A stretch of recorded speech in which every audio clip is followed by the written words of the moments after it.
真费劲。如果有我的揉面机和烤面包机就好，有了这些宝贝，才能解放双手。哎，小绿，炸鸡的火度小一点啊！还有，别忘记放入我秘制的炸鸡粉哦。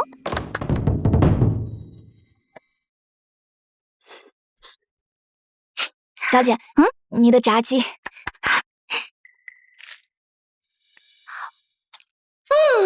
就是这个味儿。啊，不对，头怎么晕乎？宋媒婆，我听说李太守都40、50岁了，小姐嫁过去，怕不是为了什么都好，总之小姐嫁过去不亏，给了云家不少好处的。这云家人把卖女求荣说的这么冠冕堂皇，我可是要当影后的女人，不能陪他们浪费时间给死老头冲洗。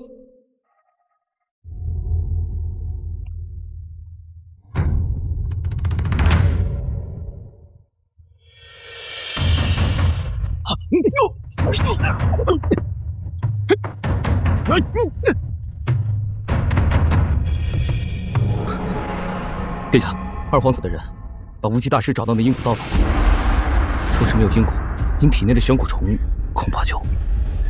处理。是。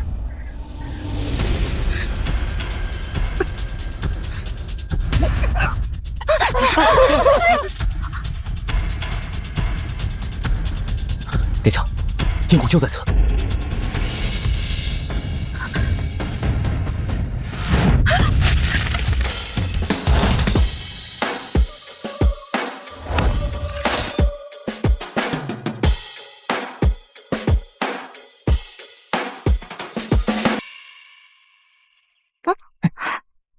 小姐，说了不用陪我来上表演课，都申请退学了，就要好好休养，把身体调养好才是你的首要任务。累了就趴下睡一会儿。我不累。3、2，好，听老婆话，长命百岁。我的首要任务，应该是再多看你一会儿，就一小会儿。你就在我眼前，曾在我身边。老二已经连你这样手无缚鸡之力的女子都要用上了，把阴骨交出来，留你全尸。阿姐，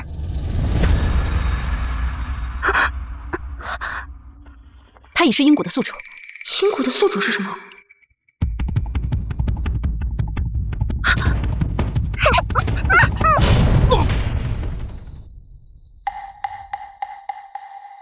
无极，你可有话要讲？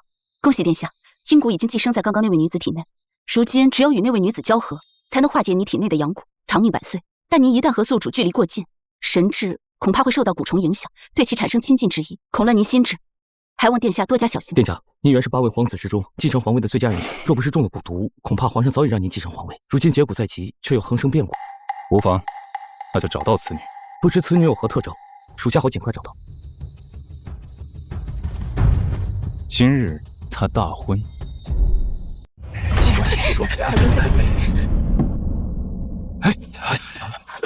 定魏王殿下，什么风把您给吹来了？竟肯赏脸驾临下官的新婚宴？新娘在何处？回殿下，见了云符和下官拜完天地之后啊，就回卧房了。容下官为殿下接风洗尘。1000两，2000两，发财了，发财了！老公，你等着我，我马上就来找你。有了这些，就不用担心离开李府没钱花了。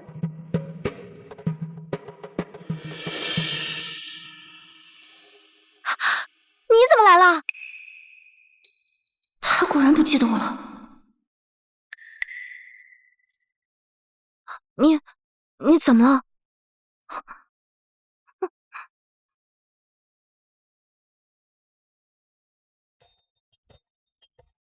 如今只有与那位女子交合，才能化解你体内的阳骨，长命百岁。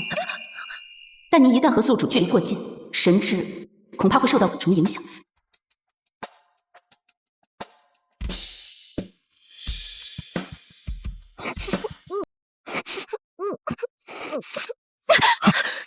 嘴下留人啊！等一下，我们有话好好说。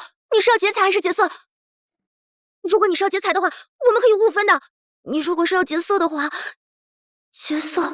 劫色的话，你刚才对我做的事，那可是私婚，在古代私婚可是重罪，你必须得3媒6聘8抬大轿将我迎娶进门。如果你不答应的话，那我就算不记得我了，他也不会真的要杀了我吧？我就好啊。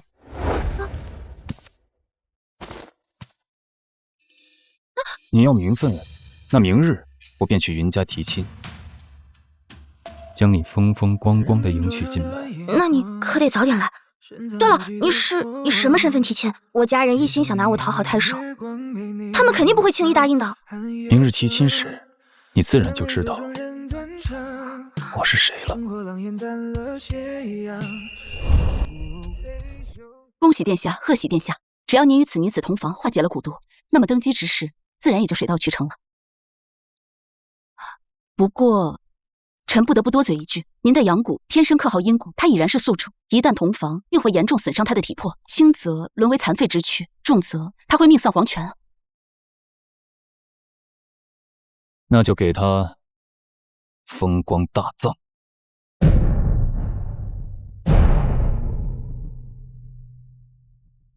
非死即残，既为我定北王妃，自当寻遍天下良药救治。殿下，救人一命胜造7级浮屠，臣自当竭尽全力，但此蛊过于凶险，若到万不得已之时，还望殿下以大业为重。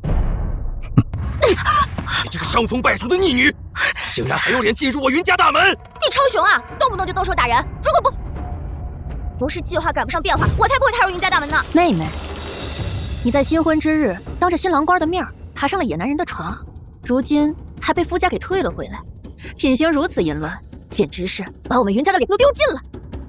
你嫌我丢人？我还没陪你们卖女求荣呢，还在我面前装正义使者、道德卫士。李太守可是朝廷命官，你嫁进了李家，可是享福气了。这天大的福气，有什么可不乐意的？这福气给你，你要不要啊？你立刻马上给我滚回李家，负荆请罪！我不去。我实话告诉你们吧，我今日回来就是要等我要嫁的男人来云家提亲的。你们爱等就等，不等就别在这多嘴。这死男人怎么还不来？如今也只能靠他才能彻底离开云家了。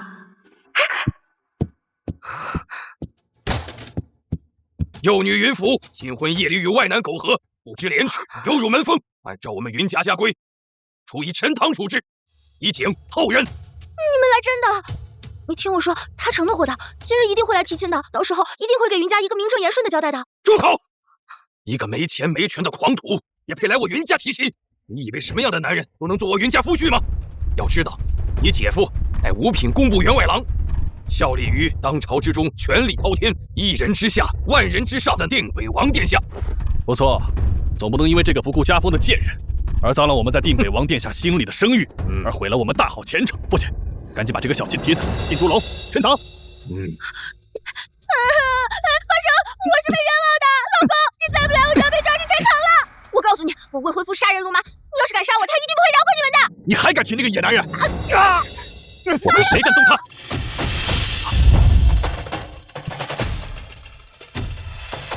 定北王萧瑾加黄金1万两，白银1000两，玉器500件，良田300亩，前来求娶云家幼女云凫为妻。他是八皇子定北王萧瑾。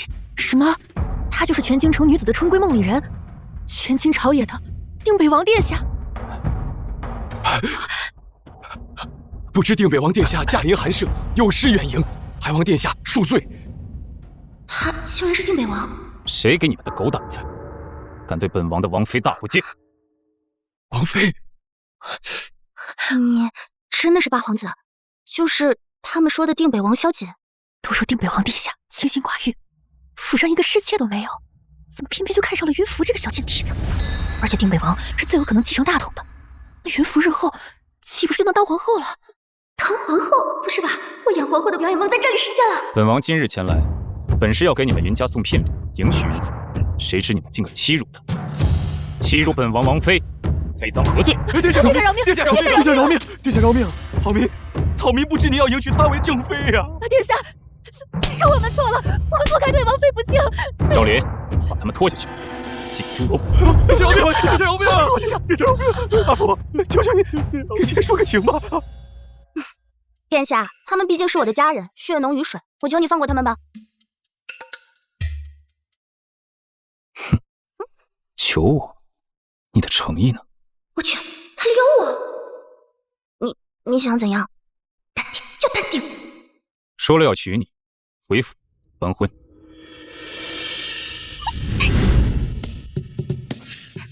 我的诚意。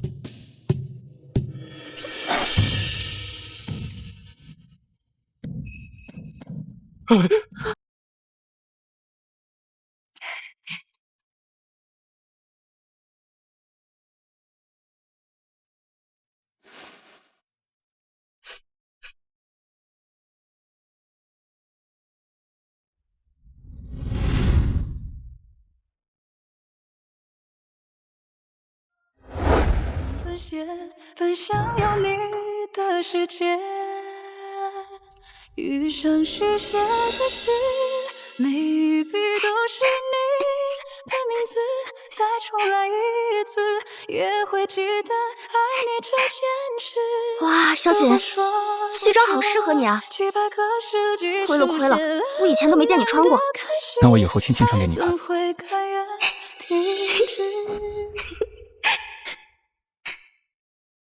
怎么样，裙子好看吗？好看。那我以后天天穿给你看。你会说什么呢？真的。于是曾泪流的从前也不会改变，不写注定相见，余生续写的诗，每一笔都是你的名字，再重来一次也会记得爱你这件事。如果说几百个世纪书写了我们的开始，爱怎会甘愿停止？也许还会有最温柔的双眸，一直在等候，收藏了太久的肉，一生续写。他们都说定北王殿下权倾天下，想入定北王府的女人成千上万，你为什么要娶我啊？追寻着你身影斑驳痕迹，你要化解阳谷，是需与他春风一度即可，又何必娶她为妻呢？殿下，您是否对她生了旁的心思？一定是受了狐虫的影响，否则本王怎么会对一个民女产生了想法？无稽之谈。若如你所说，事成之后，她因此事留下残疾，一位失了名节的弱女子又如何自处？她若殒命，定北王妃的身份还能周全她身后事。总之，此事本王理亏在先，只不过是给她小小的补偿罢。因为祝贺八弟弟妹结婚大喜啊！这是……哎呀，弟妹怕是不知道吧？我八弟他天生活不过30岁，你嫁给他，不是冲喜，是陪葬。小姐，你是病人萧瑾的家属吗？病人的情况不容乐观，即使积极配合治疗，也很可能活不过几年。你说什么？天下人都说我八弟将来龙袍加身，剑错登基，可你有所不知，我八弟虽文韬武略，但他体内阳骨已是无解，注定活不过30岁。所以将来登基的皇子必不是他，是我。为什么这是你？今日弟妹新进门，兄长就送你们一个痛快的解脱，祝二位黄泉路上新婚大喜。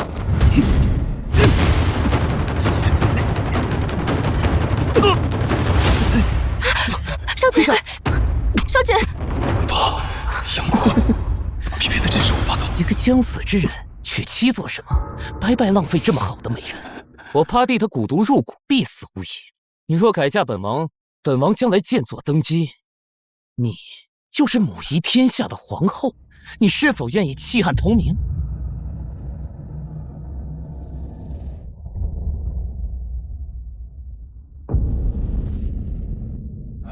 王妃，你怎么能这样？阿姐，阿姐，你是否愿意现在与我结为夫妻？从此刻起，无论是贫穷还是富有，顺境还是逆境，健康还是疾病，都将携手共度余生，直到死亡将我们分开。我愿意。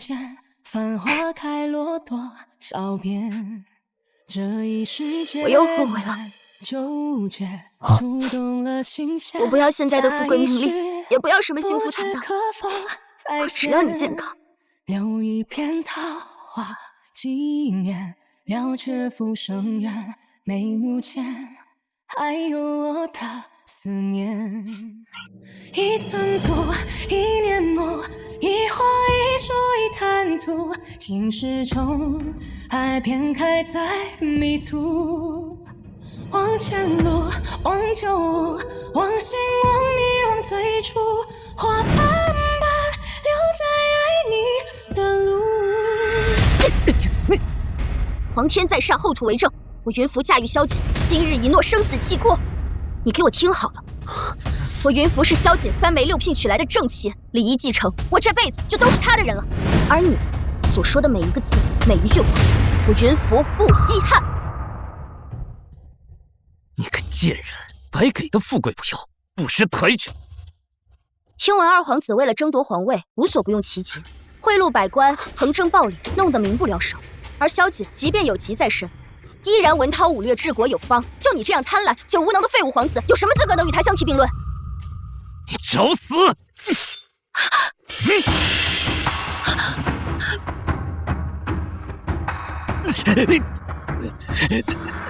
小姐，你不能杀我！我是你二哥。给我走！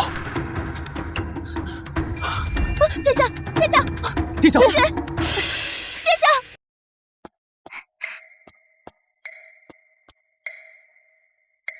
你这是要去哪儿？你能不能带上我啊？王爷阳谷发作太猛，伤势严重，需要去寺里静养，怕是要过几日才能回府。哦，这是我刚炖的鸡汤，秘制鸡汤，大补的，你带着吧。王妃，这汤汤水水的，带在路上碍事儿，何况在京城里，到哪儿都有卖鸡汤的。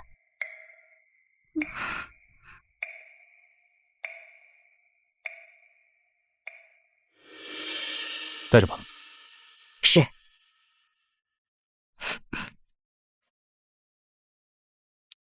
哎，嬷嬷，他们都说王爷中了什么蛊毒，可有办法医治啊？王妃，您有所不知，王爷就是为了治病活命才娶您为妻的呀。什么意思啊？因为呀，您是阴谷的宿主啊。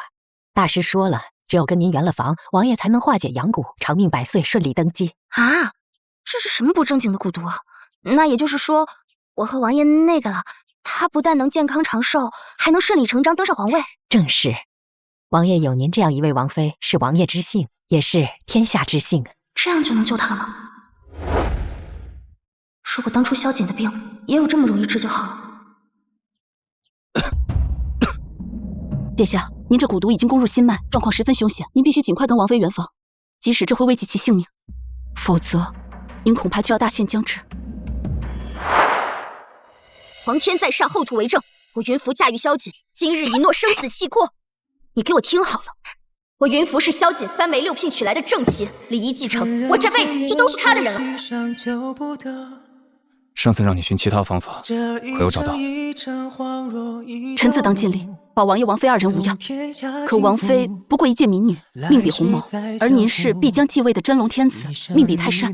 他这一死，救的不仅是您的性命，更是为了江山社稷、百姓万民啊！殿下，你找不到就再找。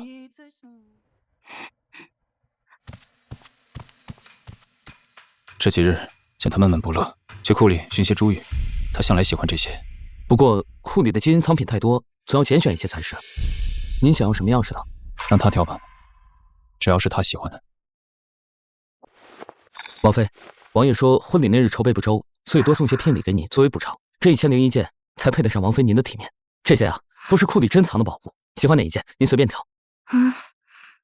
金玉珠翠虽好，但我并不喜欢。我只要他能够好好的活着就够了。王妃，这些也是王爷的心意，您就都收下吧，不然王爷他会责怪卑职的。如果当初有这么多钱，他就不用和我一起挤又脏又乱的地下室了。恭喜殿下，终于寻得阴谷。我等随殿下多年，鞍前马后，披肝沥胆，如今终于能亲眼看着殿下登上皇位了。虽说那女子或许会因此香消玉殒，但得以正妃的名分，在定北王府风光大葬，连陪葬品都价值万金，也算是死得其所了。明明找到了解药，解毒之后再无后顾之忧，可心底里却并没有那么高兴呢。都说定北王府的白眉也是京城一绝，可惜大多数人都没有这个眼福。传闻向花树许愿，能为心悦之人求得富贵平安呢。姐姐刚才在许什么愿啊？不对，这也太没诚意了。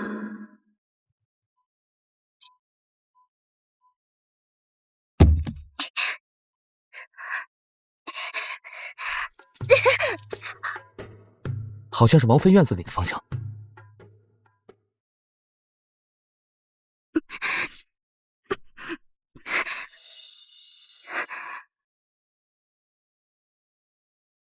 问世间转过多少流年，才会有一次希望神佛有灵，保佑萧瑾这一世健康长寿。神佛在上，星女云佛有愿相求。新婚不久，夫君重病缠身，且在庙堂之上斗争险恶。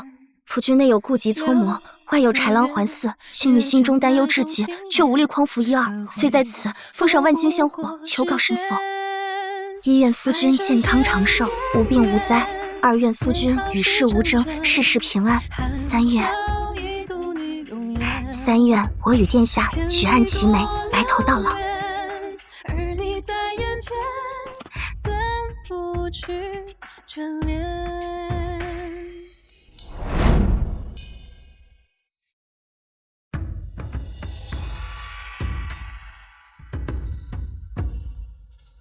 问世间转过多少流年，才会有一次擦肩？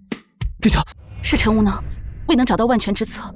可殿下，眼看陛下就要大限将至，其他几位皇子早已在城外备好军马。你若再不与王妃同房解毒的话，臣恐有碍您顺利登基啊！本王知道。殿下，成大事不拘小节，你向来杀伐果断，怎会为了儿女情长而置您的生死安危于不顾啊？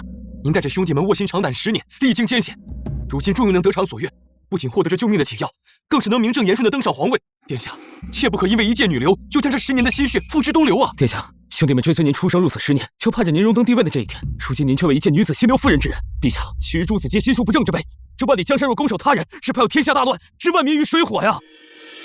属下以死相见，求殿下以大局为先呐！属下以死相见，求殿下以大局为先。殿下决心守一人而弃江山，为一女子殒命今夜，那我等也不能苟活。承蒙殿下提携数年，数10年身先士卒，这黄泉路上，我等已先行一步。够了！好，好。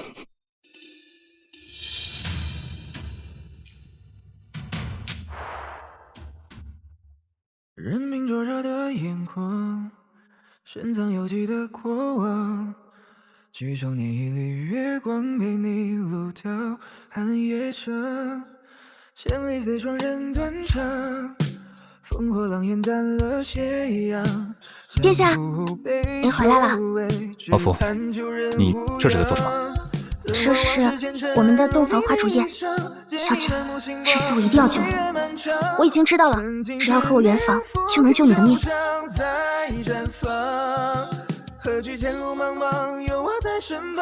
阿锦，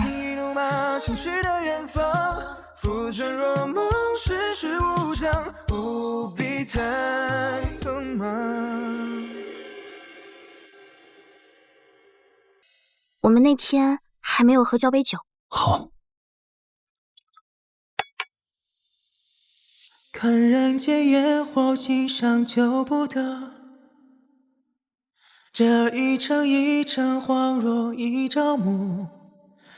他这一死，救的不仅是您的性命，更是为了江山社稷、百姓万民的殿下。一杯合景，一世情深，同甘共苦，比翼连枝。愿一次相拥，换百年孤独。便是我今生最好的归宿。纵天下一旦同房，定会严重损伤他的体魄，轻则沦为残废之躯，重则他会命丧黄泉。我云服是萧瑾3媒6聘娶来的正妻，李仪继承，我这辈子就都是他的人。照成了夜幕，雪落了白。一愿夫君健康长寿，无病无灾。您必须尽快跟王妃圆房，即使这会危及其性命。二愿夫君与世无争，事事平安。属下以死相见，求殿下以大局为先。三愿我与殿下举案齐眉，白头到老。新婚夜，你哭什么？与心上人新婚，喜极而泣。新婚而已，往后我们还有漫漫余生呢。殿下，杜婉婉杜小姐在门口，她说非要见您不可。杜小姐，她是谁？啊，小姐，今晚可是我们的新婚。开始吧。今晚本王护爵抱养。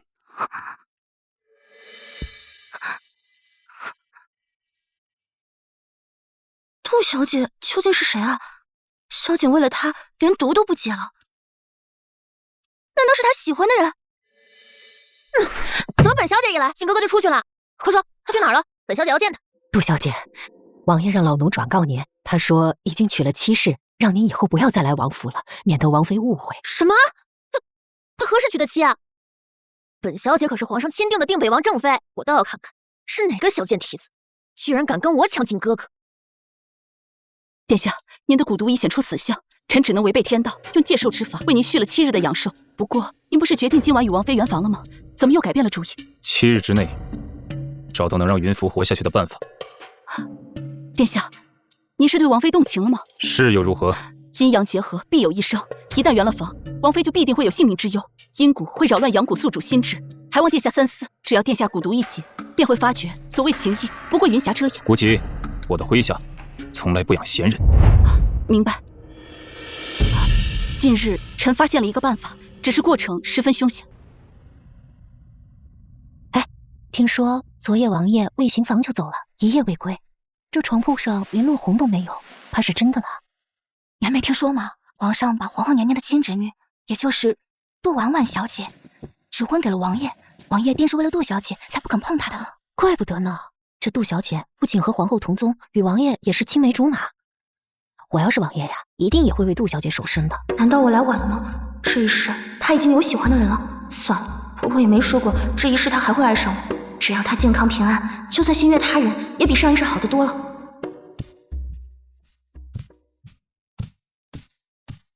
你回来啦？怎么不好好陪陪那位杜小姐？幼年相识而已，我跟她没什么。我跟她没什么，渣男。没什么，连新婚之夜都抛下了，还真是没什么。阿福，你别多心，昨夜本王并不是去见什么杜小姐，此事说来话长，待本王7日后回府，定会给你一个交代。7日后，王爷要去哪儿？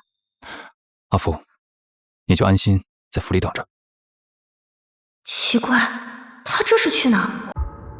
皇后娘娘，您可要为侄女做主啊！昨夜侄女去定北王府找景哥哥，却听说他居然已经和一个不知道从哪里钻出来的狐狸精成婚了，只知道叫什么云浮。娘娘，他居然敢勾引景哥哥，夺走您侄女的正妃之位啊！什么？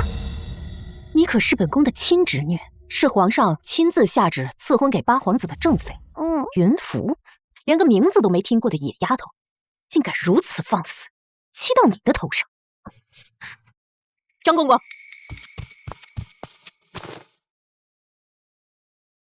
这是皇上为你俩赐婚的圣旨，你这就拿着回到定北王府去，夺回正妃封号，顺便给那丫头一点教训尝尝。婉婉，多谢皇上、皇后娘娘赐恩。哼，云浮，有圣旨在手，我看你还拿什么跟我斗？殿下，这便是回天雪莲的种子。据古书记载，这回天雪莲有固三魂、稳七魄的奇效，若能在同房前让王妃服用，便能保她无恙。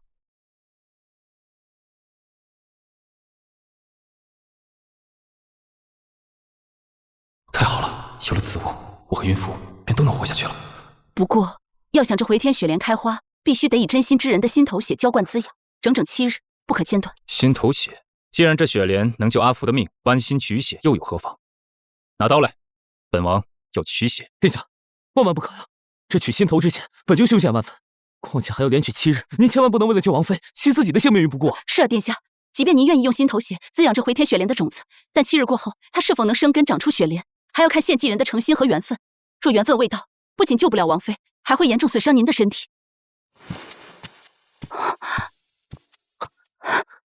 殿下，册封储君一事已迫在眉睫，万一取血出了什么闪失，您这10余年的功绩与心血，可全都功亏一篑了。你们随我出生入死10余年，应当比我更明白，成王败寇绝非坦途。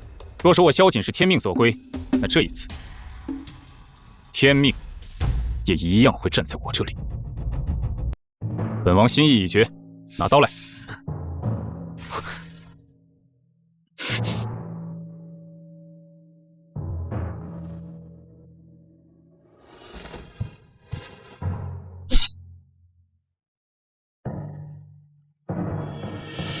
月光似深海无言，却隔岸。想入定北王府的女人成千上万，你为什么要娶我？划过我指尖，悄然拨动了心弦。恍若故人，却又隐忍痴念。情字尽头无所求，皆只然。王妃，不好了！杜婉婉小姐硬闯进门，而且还穿着喜服，带着嫁妆进来。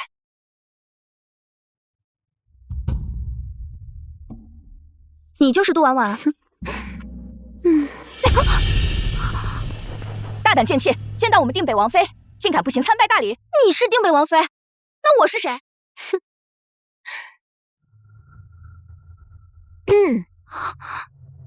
奉天承运，皇帝诏曰：太守之女杜婉婉，温良敦厚，品貌出众，与定北王萧瑾可谓佳偶天成。为成佳人之美，特将杜氏之女杜婉婉许配给定北王为正妃。钦此，怎么样？听见没有？圣旨上写的清清楚楚，我才是瑾哥哥的正妃，而你一个出身卑微的女人，还妄想攀定北王府的高枝儿，哼，做梦！哟，看妹妹这脸色，心中似有怨怼。难不成你还想抗旨不遵吗？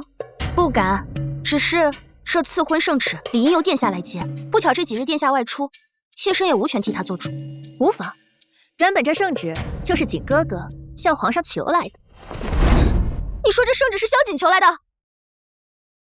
好你个萧瑾，还没成事就开始过河拆桥了。我们杜小姐和定北王那可是青梅竹马，两情相悦，她才是王爷名正言顺的正妻。像你这种小门小户的二嫁之女，连做个通房的丫鬟都不配。好了，既然本王妃已经进门了，那这定北王府的正房也该由我定北王妃来住。你还愣着干嘛？还不赶紧收拾你那些破烂，滚出本王妃的卧房！你们都给我住手！这些都是我的私人财产，你这样是犯法的。哎呦，姑奶奶，这可扔不得，这是王爷的贴身之物，一直珍藏着，一根线都弄坏不得。你要是把它弄坏了，等王爷回来，你就是10个脑袋也不够掉的。这手帕上竟然绣着一只彩蝶，王妃，您的小字中就有蝶字，而这块手帕又是殿下的心爱之物，可见殿下对您早就用情至深，平日里都是拿着这块手帕睹物思人呢。喂，你看见没有？王爷平日里对我日思夜想，这才特地将这只彩蝶绣在了他贴身的手帕上。我不管你是用了什么狐媚手段勾引王爷到了床上，但在王爷的心里，我才是他深爱的正妻，而你不过是一个无名无分的外室。这手帕我见过萧瑾戴在身边，萧瑾，你大爷的！竟然还想坐享其人之福，我真是看走眼了。一个无名无分的外室也敢鸠占鹊巢，还不赶紧给本王妃滚出王府！我好歹也是萧瑾八抬大轿娶进来的正妻，想让我让位，除非你让萧瑾亲自给我修书一封。我就不信萧瑾在没解毒之前会赶我走。好啊，你还敢赖着不走了？皇后娘娘驾到！趁着瑾哥哥不在府里，正好能借着皇后的手弄死这个鸠占鹊巢的小妓女。参见皇后娘娘，皇后娘娘万福金安。你就是八皇子领回来的那个女人，市井小户出身，还是个二嫁的弃妇，就敢染指定北王府王妃的位置，不光是丢尽了萧家的脸面，更是让你母从蒙羞。二嫁怎么了？又不是嫁给你，满脑子的胡搅。婉婉参见皇后娘娘，娘娘莫怪婉婉来迟，实在是这手上的烧伤疼得厉害，婉婉光顾着上药，这才误了拜见皇后娘娘的礼数。哟，快给本宫看看。婉婉，你这手怎么烧成这样？娘娘您还是别问了吧，就当是婉婉自取其辱吧。本宫在此，还有谁敢害你不成？快说！是云福，云福他不满圣上的赐恩，还对我心生妒恨，烧毁了我与王爷的定情信物。我生怕辜负王爷的深情，硬生生从火盆里取出信物，这才烧成了这样。你胡说！这手帕明明一直在你手里，我根本就没碰。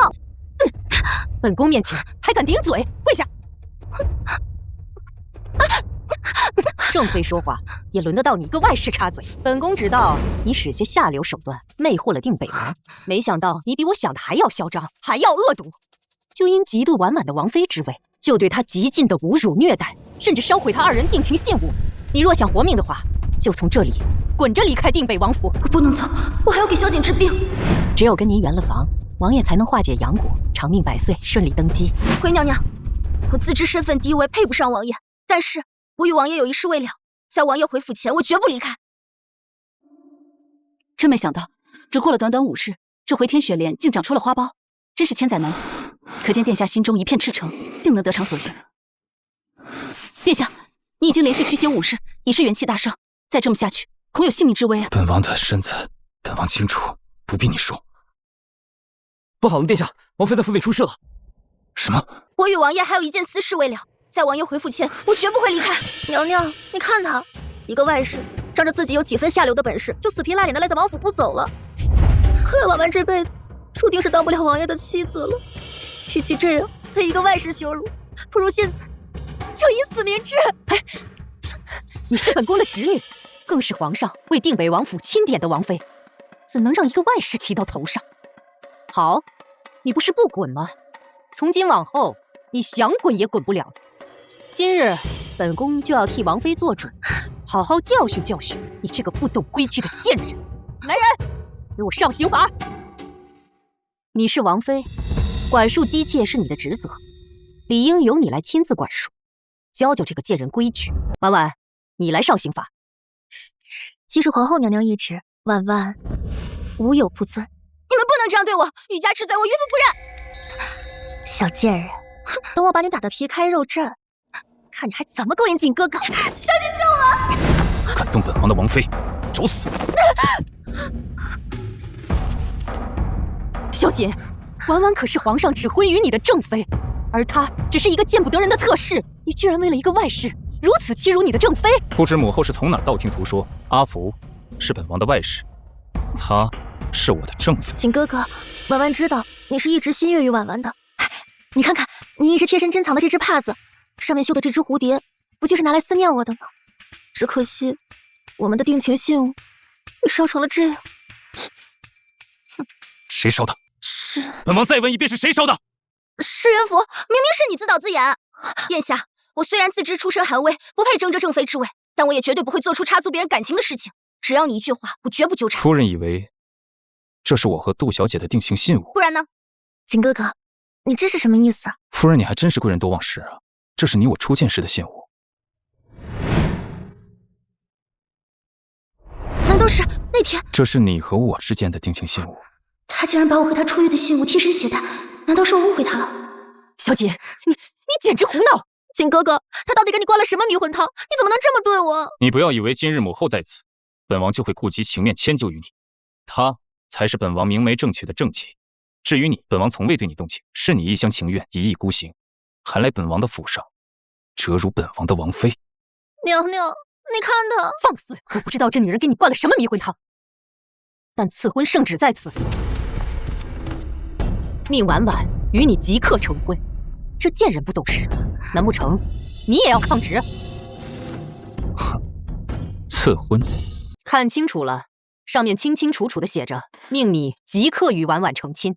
本宫劝你最好赶紧休了这个上不得台面的贱人，立婉婉为正妃，免得触怒圣上的天威。你怎敢扔掉你父亲的圣旨？大逆不道！你别冲动，这可是圣旨。父皇真是老糊涂了，连圣旨都能比误。那儿臣就请母后转达一下父皇，请他再替我拟道圣旨，赐云福为本王唯一的正妃，此生此世绝不再娶。我责怪小姐了，她居然能为我做到如此地步。好啊，你不光扔掉你父皇的圣旨，还让你父皇重新拟一道圣旨，给你和这个贱人赐婚。你这逆子，你是要反吗？也罢，念在父皇年迈病重，儿臣也不好去叨扰父皇，那就等哪天儿臣登基，朕亲自为云福下旨。反了天了！本宫这个皇后在此，你都敢如此不听管教，大放厥词！皇后，您现在是皇后，只可惜父皇他命不久矣。您到时候就不是皇后了吧？她才是。赵琳，送客。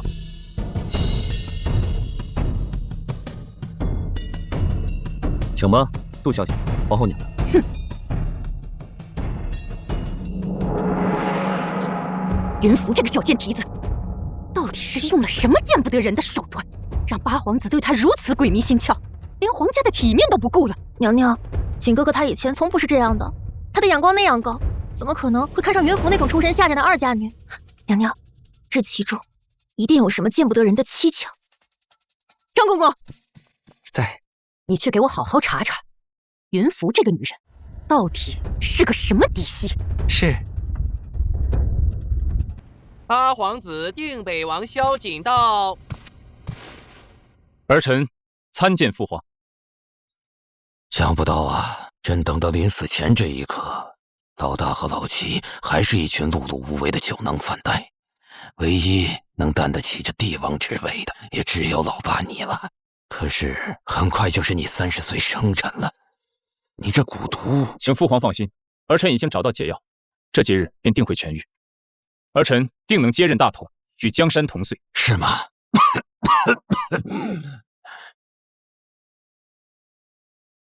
也罢，朕的时也不多了。今天便立下这传位密旨，签订你为储君。只要你能活过30岁的生辰，这密旨自会生效。可若是你活不过30岁的话，这把龙椅就只能由别的皇子来坐了。儿臣明白，儿臣定不负父皇所托。殿下，大师给您续了7日寿命，明天就是最后一天了。今日皇上病危，连遗诏都传给了你，登基已是迫在眉睫。您与王妃可要尽快接补啊！再等等，只需1日，回天雪莲便能盛开了。我一定要让阿福跟我一起活下来。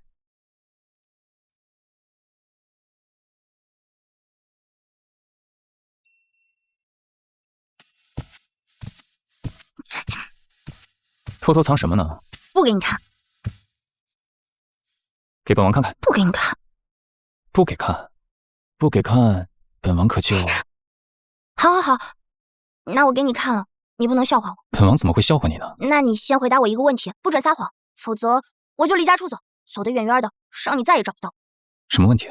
你在你心里，我究竟是治病的解药，还是厮守一生的妻子？萧瑾，你对我这么好，到底是不是出自真心，还是你只拿我当治病的解药？阿福为什么要问这个？难道他心里已经有了猜疑？看来还是得尽快弄到回天雪莲，这样我和他才能长久相守。阿福，本王不会因为解药而迎娶王妃。我来就是想告诉你，父皇他已经下诏将皇位传给我了。待我和你圆房之后，过了30岁的生辰，我便能名正言顺继承大统了。而你也不只是我相伴一生的妻子，更是将来母仪天下的皇后。他果然对我是真心的。我不在乎你是不是皇上，我也不求成为什么皇后，只要你健康平安，我们相伴一生就足够了。所以刚刚偷藏什么呢？什么事连夫君都不能看的？这个是为我们准备的，不过我刚学刺绣，所以……喜帕。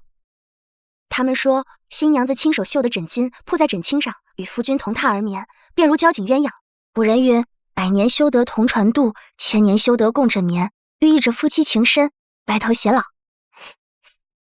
阿福，今日父皇垂危，传位在即，难免事务繁重，耽误了跟你同房之事，难免冷落了你。等我料理完这些事，我们便能朝夕相处了。好。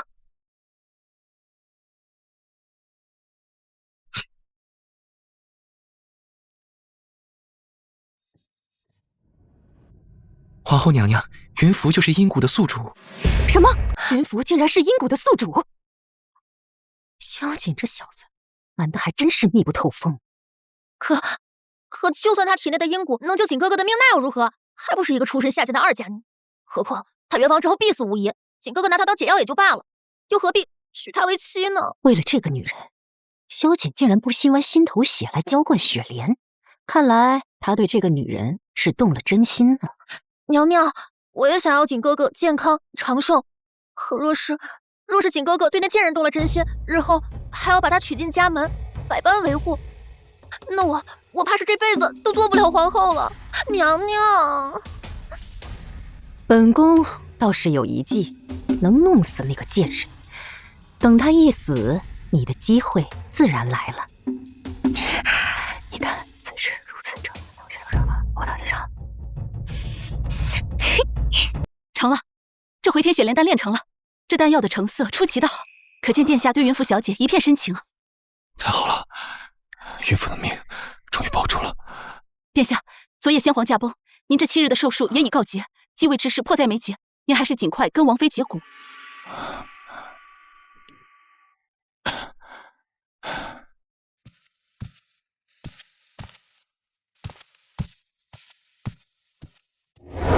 还好我早有准备，偷偷调换了真正的血莲丹。云芙，吃了那颗假的血莲丹，明年今天就是你的忌日。他的妻子只能是我，杜婉婉。哼！江南红豆树，一叶一相思，红豆尚可尽，相思无尽时。看来我还是有点刺绣天赋的嘛。王妃，王爷恢复了。真的？你不在王爷身边护卫，特意跑一趟告诉我吗？王爷说今夜便是你与他的洞房花烛宴，王爷让王妃先把这个吃了。这是？王爷说这是滋阴补肾的补药，于房中之事也大有裨益。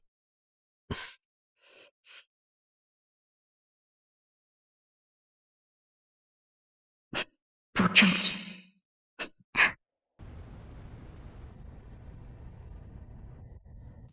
王妃，该沐浴梳妆了。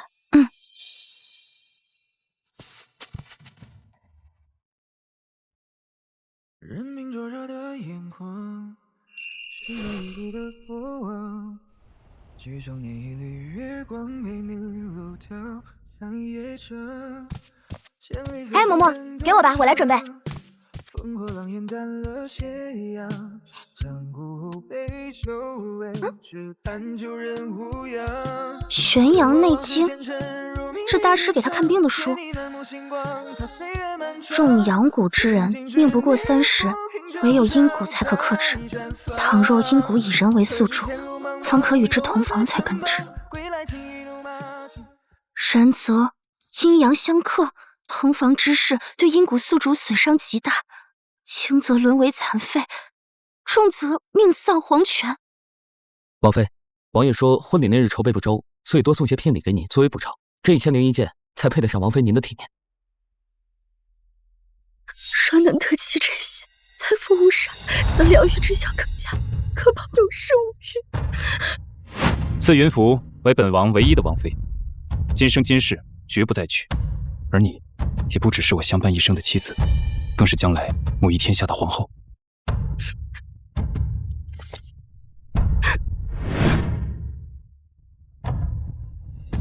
此去有万般艰辛，九死一生，你真的？我愿意的。原来，虽然你是小姐，但已经不再是属于我的小姐。只是需要我救你的命，为什么不告诉我？你明明知道，为了你，我根本不在乎这条性命。阿福，阿福，小姐，你怎么能？我这是怎么了？身上怎么这样燥热？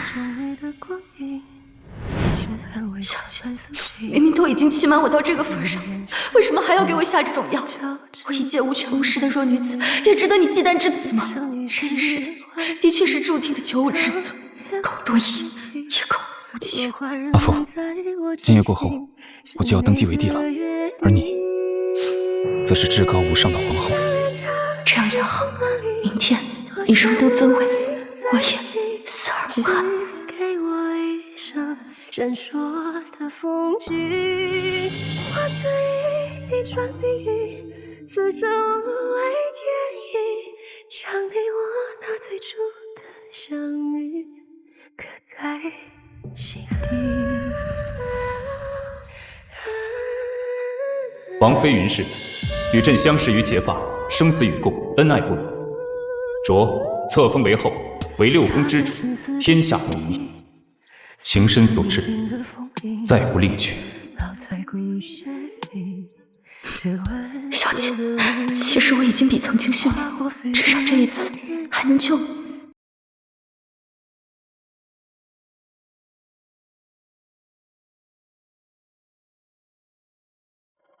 阿父，朕的一切都是你给的，朕会用一辈子来补偿你。陛下，卯时将至，该准备登基大典了。陛下，皇后娘娘也该更衣梳妆，准备封后大典了。阿父太累了，让他再睡会儿吧，晚点叫他也不迟。是。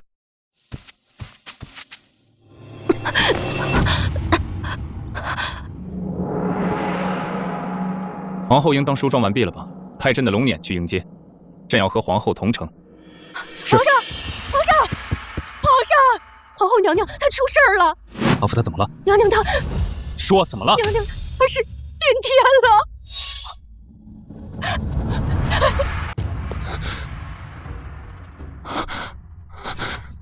明明吃了回天血莲，怎么会这样？怎么会这样？阿父，阿父，醒醒！朕来了，朕来了！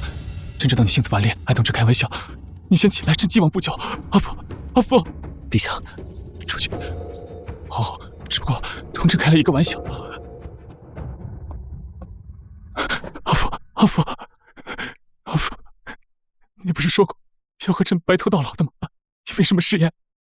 谢谢，你不是说过让我放过你的家人？朕现在就下旨，让袁家所有男子都加官进爵，女子都封为诰命，好不好？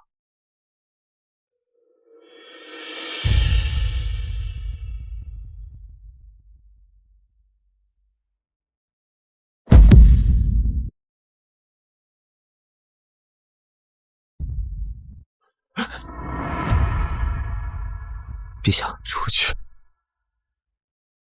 您的古都刚健，我亦过度悲伤，还望陛下以龙体为重。人死不能复生，还是让皇后娘娘安歇上路吧。阿父，你说过要与朕白头偕老。陛下起来，时辰不早了，文武百官都还在等着陛下登基大典呢。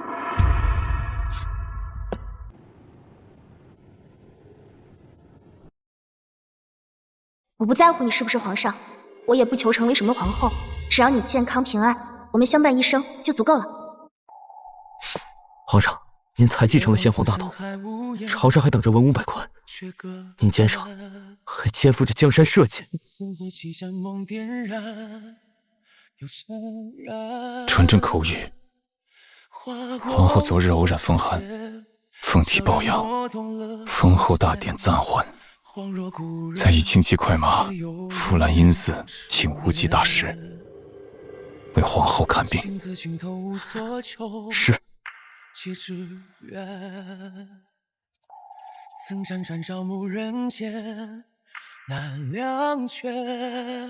启禀皇上，皇后娘娘她天魂已离，阴魂已散，臣实在是无力回天了。一愿夫君健康长寿，无病无灾；二愿夫君与世无争，事事平安；三愿，如果殿下真的是他，我愿与殿下夫妻恩爱，白头到老。殿下，阿父，皇上，您醒了。阿父呢？太后见您悲痛过度，皇后娘娘又不能停灵太久，所以就命礼部的人操办了皇后娘娘的丧仪。娘娘的遗体现在已经停在皇后陵了。谁允许的？朕要去见她。杜小姐，这不是你该来的地方。哼，云福，没想到你竟然让景哥哥跟你修了这么大的皇后陵。这皇后陵园就是为了云皇后所建。说起来，这云皇后也是个可怜之人。定北王殿下刚刚登基为帝，她就没了。这里没你什么事儿了，你先下去吧。这小的奉命在这守护皇后娘娘。本小姐让你滚！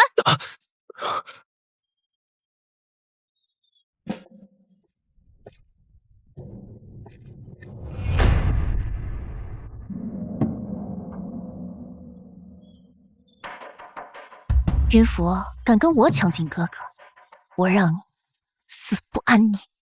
哼！来人，把云福的尸体丢到乱葬岗，喂狗！阿福呢？朕的皇后呢？景哥哥，皇后娘娘已经妥善安葬了，棺椁已合，陪葬品也随娘娘一起。皇上，你就让娘娘入土为安吧。昨日娘娘走后，您就一夜白头，就算娘娘在九泉之下，也能看到您对她一往情深。现在就算您把棺椁劈开，娘娘也不能死而复生啊，皇上。三愿夫妻恩爱，白头到老。夫妻恩爱，白头到老。我已与阿福共白头了。皇上，卑职有一事不明，不知当讲不当讲。说。之前无极大师讲过，服用回天血莲，皇后娘娘便不会有事。可如今昨日陛下大痛，我等忧心龙体安康，无暇多思，今晨例行述职，卑职想着前来禀报。昨日似乎看到有人偷偷潜入无极大师房间，其中恐有蹊跷。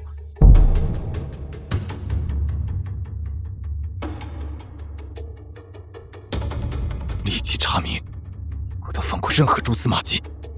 如若皇后死另有蹊跷，朕定要他血债血偿。陛下，属下带人严密搜查，从莱茵寺到各府各院，最终在杜甫杜小姐房间内找到了这个。这是血莲丹。是，属下已经查明，在无极大师之前，他便偷偷调换了真正的血莲丹，所以无极大师给您的血莲丹是假的。而皇后娘娘也正是因为服用假的血莲丹，所以那个贱人现在在哪儿？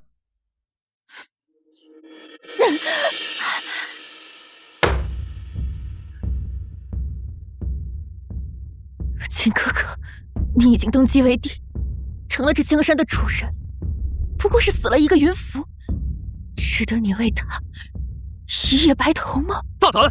皇上面前，岂容你放肆？还不速速认罪！哼，我杜婉婉何罪之有？要不是因为云符那个贱人，我现在早就是这东宫的皇后了。虽然他们都说你活不过30岁，可我还是求着先帝，求着太后娘娘，求他们把我嫁与你做妻。30岁后你不在了，我已做好了为你殉情的准备，无怨无悔。可你呢？现在却为了云符那个贱人，辱我，弃我。我杜婉婉爱了你10年，10年，我怎能甘心？更何况，不是也从一开始就做好了让他死的准备吗？传朕的旨意，杜氏一族满门抄斩，杜婉婉五马分尸。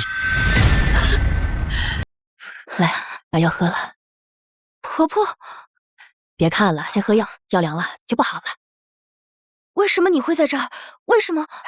你命大，本来是必死无疑的事儿，结果阴蛊离体前你已中了一味剧毒，本该殒命，阴蛊却发挥作用，吊住了宿主一口气，只是脉息全无，肢体僵冷，宛若死去。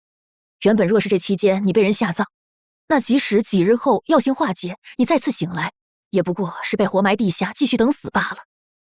谁知你被人扔在了乱葬岗，还好我路过，把你捡了回来。不过你别怕，现在就安心的在我这里住着。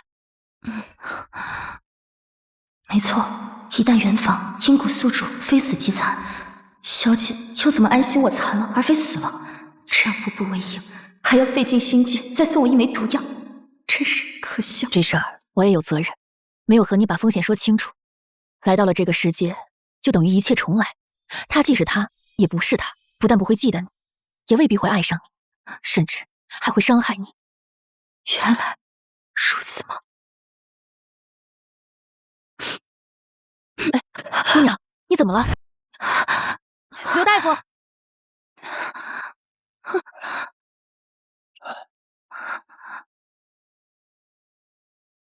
姑娘，恭喜啊！你也有2个月的身孕了。身孕啊！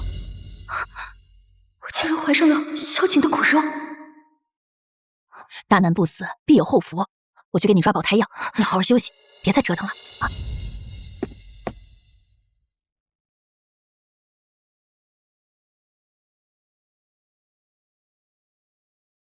哎，你听说了吗？皇上已经下旨处决了杜氏一族，据说是杜家长女杜婉婉设计害死了先皇后，直接被诛了9族啊！这我当然知道，我还听说自先皇后病天以后，皇上便一直住在定北王府，不肯搬至皇宫，甚至还下旨永不纳妃封后。哎，这皇上对先皇后的情谊真是比金坚比海深呐！杀人凶手，他想要的天下和后半生无虞都已经得到了，我亏欠萧瑾的也已经还清了，以后我和他再无瓜葛。至于这个孩子，我会好好将他抚养成人。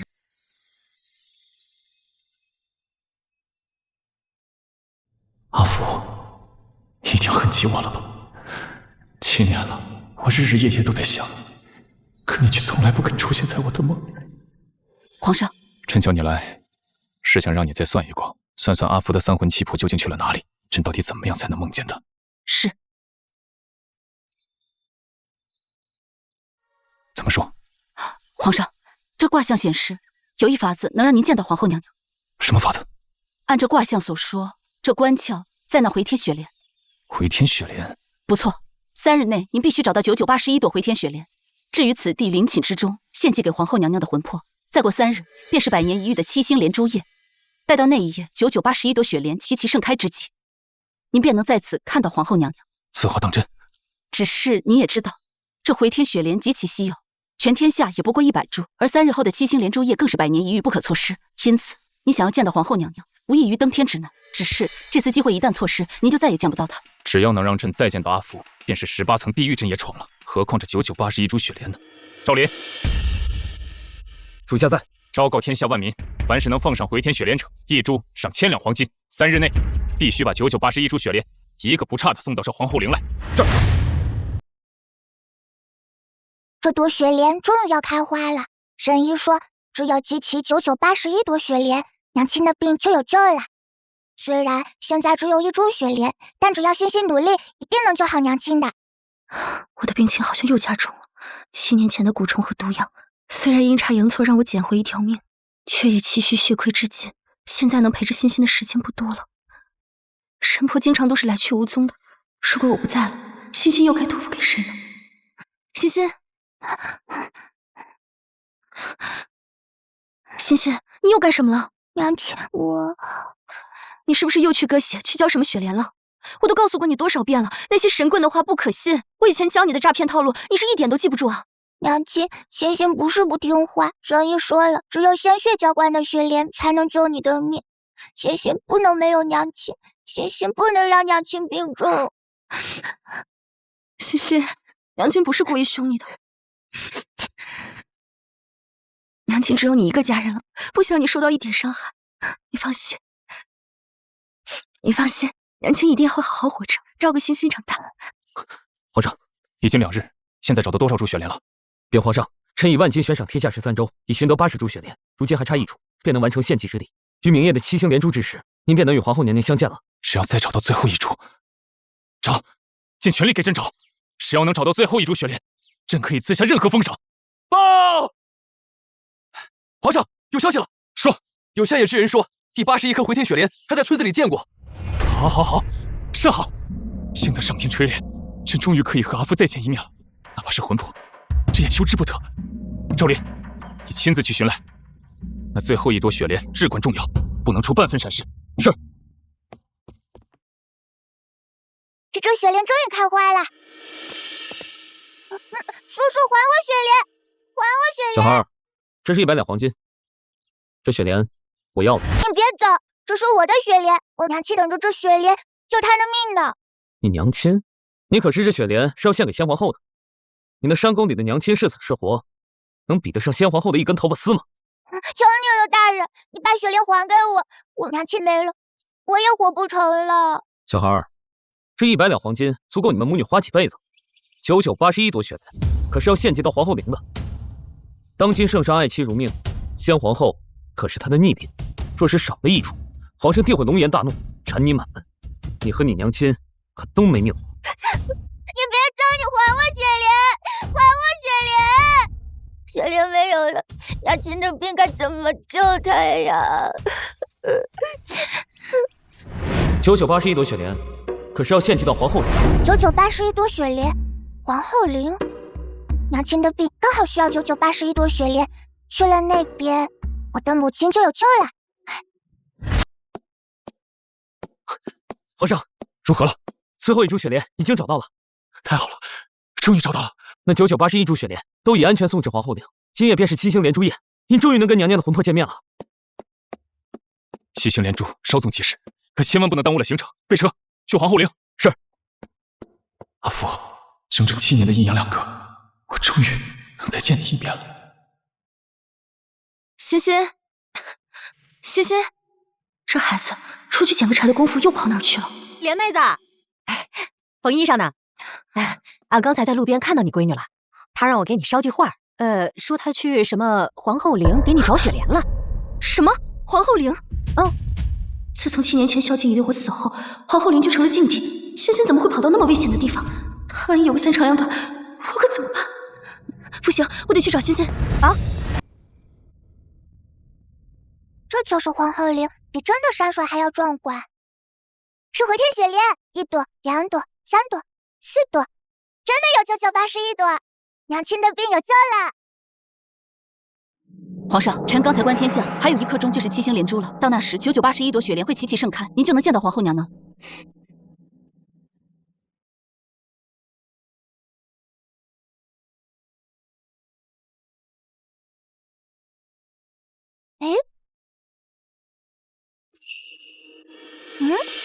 这就是皇后的画像。这皇后的长相，怎么和我娘亲长得一模一样？大胆，干什么？这人穿的就是龙袍，难道他就是当今圣上？完了，全完了！这9981朵雪莲1颗都不能少，这千载难逢的七星连珠就这么错失了。为什么，阿福？为什么我拼了命的想要见你一面，还是功亏一篑？又是你！你这小孩，竟敢跑到皇陵里来偷雪莲，当真是活得不耐烦了吗？皇上，这小儿毁了祭祀要用的雪莲，您看要怎么处置？星星之罪，皇上，星星采雪莲是要给娘亲治病的，您饶了星星吧。星星让您处罚，但是您能先让星星回去给娘治病吗？你说你还有个娘亲？她叫什么名字？我娘亲叫云浮。你说你娘亲叫云浮？对，这幅画和我娘亲长得一模一样。欣欣，欣欣，哪来的山野村姑？这尊贵的皇后陵也是你能来的地方？你放我进去，我女儿跑进皇后陵了。皇后陵乃是禁地，你女儿擅自闯入，也是难逃死罪。拉下去。是。站住！欣欣，娘亲，欣欣，你没事吧？你急死娘亲了。娘亲没事，欣欣只是来给娘亲找雪莲了。林欣欣，你连禁地都敢闯，我再不管你，你是不是要上天了？阿福，你认错人了。我怎么会认错你？你真的认错人了。娘亲，他是我爹爹吗？追寻着你身影斑驳痕迹，离别之后能再相遇。欣欣，我爱他不是。阿福，这是我们的女儿。欣欣乖，他真的不是。来人，在！阿福，这一次我绝不给你离开我的机会，把皇后跟公主送回宫。萧景，你一定要这样吗？把皇后送回宫，好生照顾。说她少了1根毫毛，小孩的脑袋。是。萧景，你王八蛋！萧景，阿福，阿福，无忌。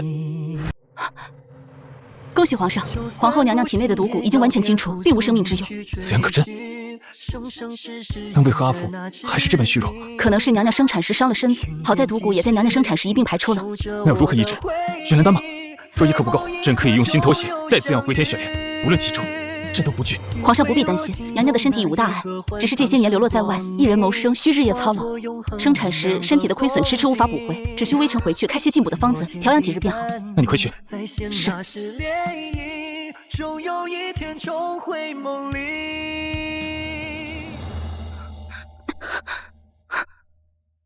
这里是定北王府。深藏有记的过往，几少年一缕月光陪你路遥寒夜长，一杯喝尽，一世情深，同甘共苦，比翼连枝。江湖杯酒味，只盼旧人无恙。太好了，阿福，你终于醒了。这7年我真的无时无刻不在想。现在还有装模作样的必要吗？难道7年前想要我命的人不是你吗？不是的，阿福，你听我解释。娘亲，你终于醒了，我和爹爹都担心死了。欣欣，云峰，她不是你的小姐。爹爹，小姐，当着孩子的面要干什么？带公主去花园。是，皇上。走吧，公主，我们去放风筝。你放开我，小姐，你到底干什么？难道你非要我死在你面前，你才甘心吗？小姐，你疯了！阿福，自你离开那天后，朕的心里已经空空荡荡了。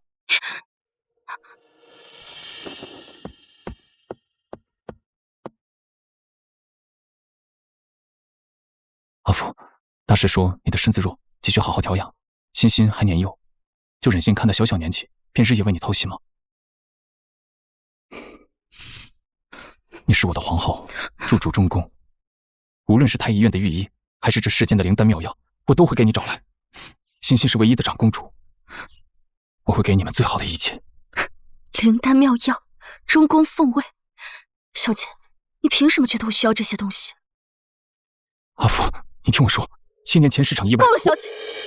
好，就算你恨毒了朕，可你有没有想过，你只剩1年的寿命，你死了欣欣怎么办？她才6岁，留在朕的身边，她是尊贵的长公主，离开了朕，你就忍心看她年幼丧母，一生颠沛流离吗？我已经没多少时间了，如果小姐能真心待欣欣，欣欣也能有人照顾。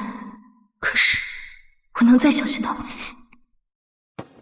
阿福，朕这一辈子只有你一个妻子。皇后娘娘，该进膳食了。这些膳食都是按照……皇后娘娘，皇后娘娘，哎呀，皇后娘娘不见了！哎呀，不好了，皇后娘娘不见了！小姐，曾经我能给的都给了，你为什么就是不能放过我们？普天之下莫非王土，你以为你出了皇宫就能离开了朕吗？你今天要是不放我们离开，我云府立刻就死在你面前！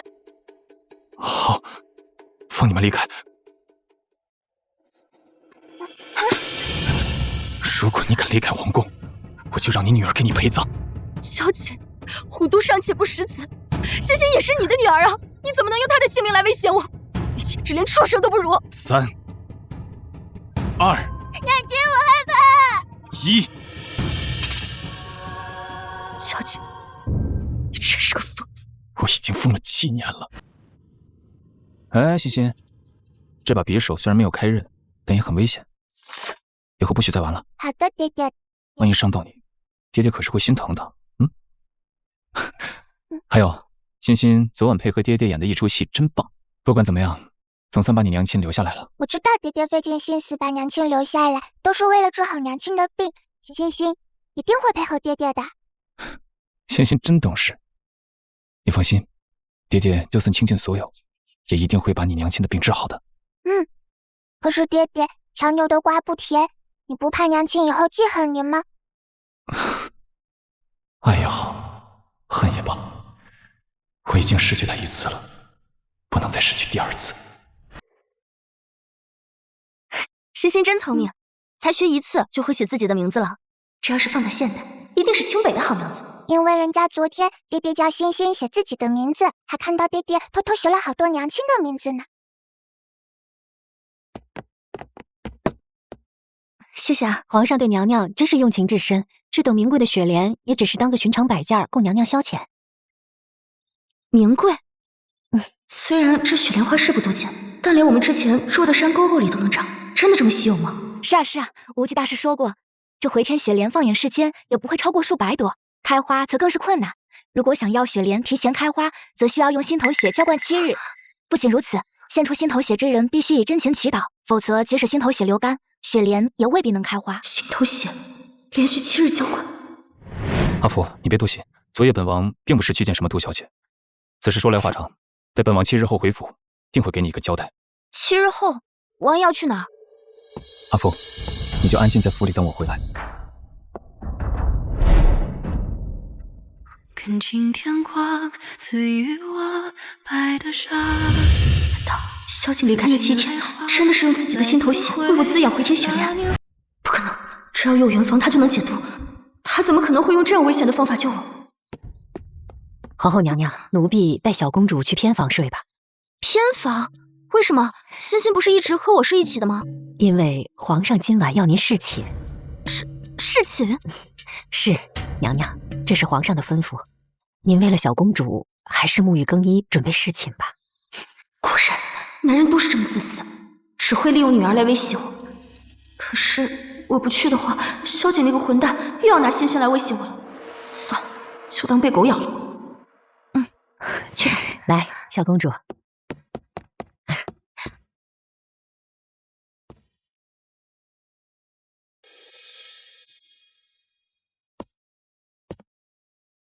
过来，微臣更衣。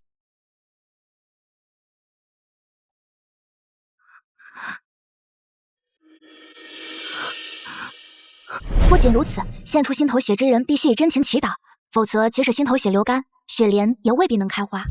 难道他真的为了我，用心头血滋养了回天雪莲？阿福，7年前并非朕要害你，只是回天雪莲被杜婉婉偷换，才让你承受无端之痛。不过无极大师前几日告诉朕，你身体的蛊毒已经完全好了。那我这些年日渐虚弱，那只是你生下欣欣后，体虚又连日操劳，气血两亏尚未补足。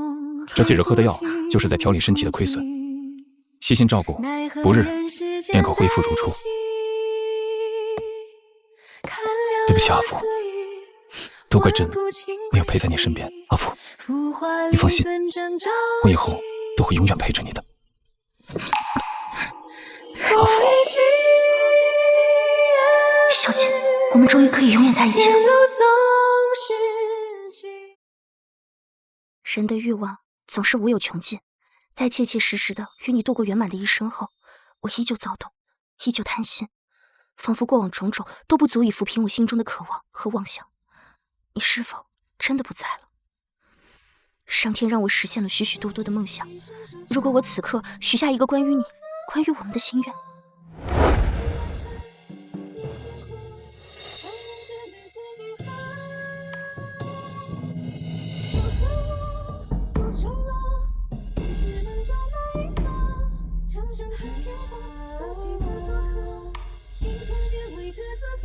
阿福，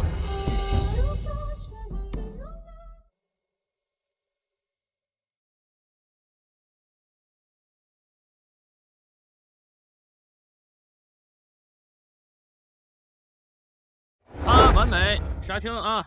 老师辛苦了，辛苦！来，肖老师辛苦。来，把这个辛苦了，都搬走啊！杀青快乐，杀青快乐！辛苦了，老师，辛苦了。看这里，辛苦了，辛苦了。也会记得爱你这件事。如果说击败的是技术，小姐。